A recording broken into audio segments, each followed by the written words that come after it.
Hazrat Abu Huraira radiyallahu anhu reports that the Prophet sallallahu alaihi wasallam said, when Allah Jalla Jalaluhu had created the creations, the ties of kinship personified got up and seized the compassionate by the place where raper is fastened, requesting the compassionate humbly, whereupon Allah Jalla Jalaluhu said to it, wait.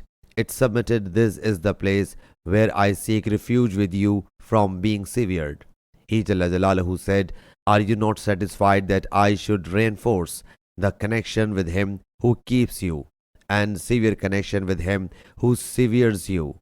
It submitted, O Lord, of course. Thereupon Allah Jalla Jalaluhu said, that is so for you. Hazrat Abu Huraira radiyallahu anhu said, read these words if you so wish.